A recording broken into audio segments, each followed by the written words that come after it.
సంగారెడ్డి 8వ వార్డులో రజక సంఘం బోనాల జాతర ఊరేగింపును ప్రారంభించిన తెలంగాణ పారిశ్రామిక మౌలిక సదుపాయాల సంస్థ చైర్మన్ నిర్మలా జగ్గారెడ్డి సంగారెడ్డి పట్టణంలోని 8వ వార్డు నారాయణ రెడ్డి కాలనీలో కాంగ్రెస్ నాయకులు భూమేష్ ఆధ్వర్యంలో తన నివాసం నుండి పోతురాయుల నృత్యాలతో డప్పు చప్పులతో అంగరంగ వైభవంగా ప్రారంభమైన ఆషాఢమాస బోనాల ఊరేగింపు మహోత్సవంలో ముఖ్య అతిథిగా తెలంగాణ పారిశ్రామిక మౌలిక సదుపాయాల సంస్థ చైర్మన్ నిర్మలా జగ్గారెడ్డి, టీపీసీసీ ప్రధాన కార్యదర్శి తోపాజీ అనంత కిషన్, యూత్ కాంగ్రెస్ కార్యదర్శి కుర సంతోష్ మరియు కాంగ్రెస్ పార్టీ నాయకులు కిరణ్ గౌడ్, మహేష్, శ్రీకాంత్ గౌడ్, సంజీవ్ కుమార్ మరియు రజక సంఘం కుల పెద్దలు, మహిళలు, యువకులు, స్థానిక కాలనీవాసులు పెద్ద సంఖ్యలో పాల్గొన్నారు.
క్రాస్ వస్తుంది బాబా నాదేమున్నది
వార్డు నెంబర్ 7 నారాయణ రెడ్డి కాలనీలో బోనాల పండుగ జరుపుకోవడం జరిగింది. ఇక్కడికి రజకుల సంఘంలో బోనాల పండుగ జరగడంలో ముఖ్య అతిథిగా నిర్మలా జగ్గారెడ్డి గారు, అనంత కిషన్ గారు, కిరణ్ గౌడ్ గారు, పునఃసంత్ గారు, మహేష్ గారు, శ్రీకాంత్ గౌడ్ గారు, మా సంజీవ్ మామ అందరు కలిసి ఈ కార్యక్రమం వచ్చి విజయవంతం చేసినందుకు ధన్యవాదాలు తెలుపుతున్నాం.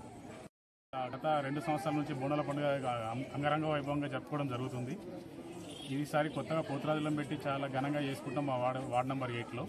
అదేవిధంగా మా కాలనీ నివాసులకు, మా కాలనీ ప్రజలందరికీ మంచి ఆరోగ్యాలు ఉండాలని చెప్పేసి, అందరు సుఖ సంతోషాలతో ఉండాలని, మంచి వర్షాలు పడి మంచి పంట పొలాలన్నీ మంచిగా పండాలని కోరుకుంటూ ఈ బోనాలు జరపడం మా కాలనీ రజక సంఘం నుంచి నిర్ణయించుకొని ప్రతి సంవత్సరం ప్రతి ఏడాది మొదటి వారం రెండవ ఆదివారం మేము నిర్ణయించుకొని ప్రతి వారం ఇదే ఘనంగా చేసుకుంటాం.